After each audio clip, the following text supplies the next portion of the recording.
ایک روزہ رمضان کا کبھی سوچا رمضان کا مطلب کیا ہے؟ رمضان کو رمضان کیوں کہتے ہیں؟ اللہ نے 11 مہینوں کے نام عربوں سے رکھوائے اور روزے کے مہینے کا نام خود رکھا قرآن میں، شہر رمضان الذی انزل فیہ القرآن۔ محرم، صفر، ربیع الاول، ربیع الثانی، جمادی الاولی، جمادی الثانی، رجب، شعبان، شوال، ذوالقعدہ، ذوالحج، یہ عربوں نے نام رکھا اور رمضان پہلے سے رکھا جا چکا تھا، عربوں سے رکھوایا۔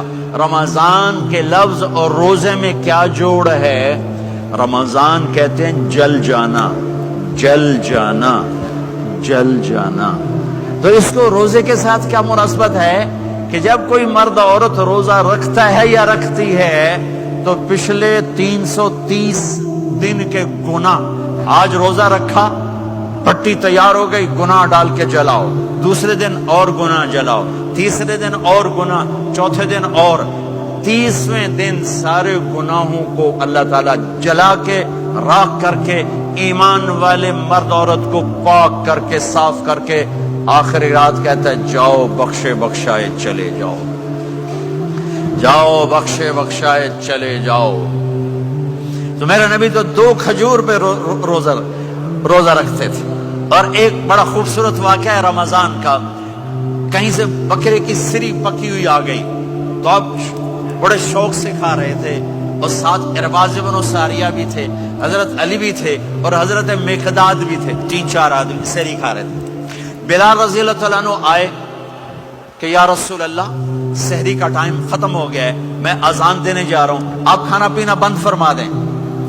اب میں کہا ٹھیک ہے، وہ باہر چلے گئے، اذان دینے لگے، پھر خیال آیا میں دیکھ لوں کہ آپ نے کھانا چھوڑا کہ نہیں چھوڑا۔ واپس آئے تو آپ کھا رہے تھے۔ میں کہا یا رسول اللہ واللہ لقد اصبحت، اللہ کی قسم صبح ہو گئی۔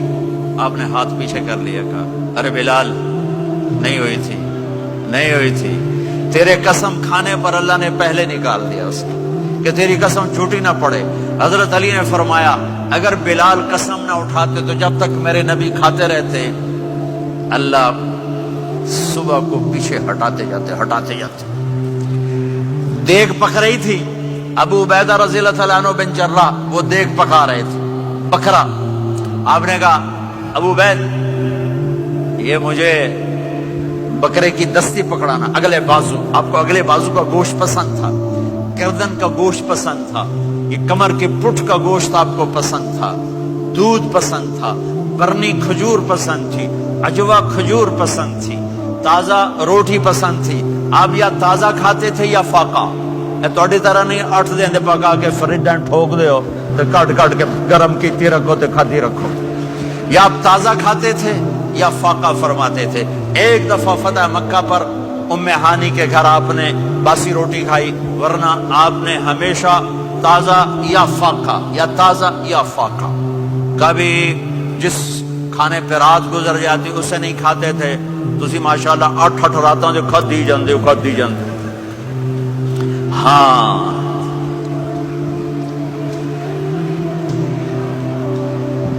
تو کہنے لگے عبید یہ دستی پکڑانا، تو انہوں نے ایسے بکرے کا بازو نکال کے پورا آپ نے یوں پکڑا، نوچ کے پھینکا، کہا دستی پکڑانا، انہوں نے یوں نکالا ڈوئی سے، آپ نے پکڑا، کھایا، کہا مجھے بکرے کا بازو دستی پکڑانا، کہا یا رسول اللہ بکرے کی 2 ہی ہوتی ہیں۔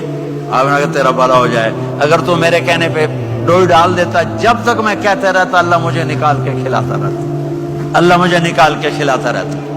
اللہ نے رمضان بھیجا ہوا ہے، رمضان آ رہا ہے، اللہ کی رحمتوں کا جنت کے دروازے کھل گئے، جہنم کے دروازے بند ہو گئے، ایک دوسرے کو معاف کر دو، روزے کی حفاظت کرو۔ آپ بہت سے بہن بھائی آئے بیٹھے ہو، لڑے ہوئے ہوگے، ناراض ہوگے، میاں بیوی لڑے ہوئے ہوں گے، بھائی بہنیں لڑی ہوں گی۔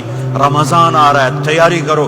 جیسے حج پر جانے سے پہلے معافیاں مانگتے ہو، رمضان سے پہلے بھی ایک دوسرے سے معافی مانگو، ایک دوسرے کو معاف کرو، ایک دوسرے کو درگزر کرو، خود جا کے معافی مانگ لو، اللہ آپ کا مقام اونچا کر دے گا، مرتبہ اونچا کر دے گا۔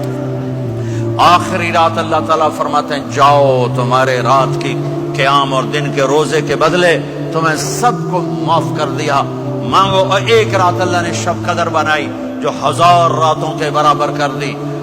وہ آج آپ کی تو راتیں بڑی چھوٹی ہیں, 5 راتیں جاگ لو 3 گھنٹے دی بھی نہیں رات ہوندی, تو 5 راتیں جاگ لو 21 23 25 27 29, ان میں سے ایک رات ضرور شب قدر ہوگی.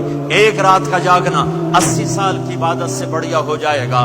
صرف ایک رات کا جاگنا, ایک رات کا جاگنا.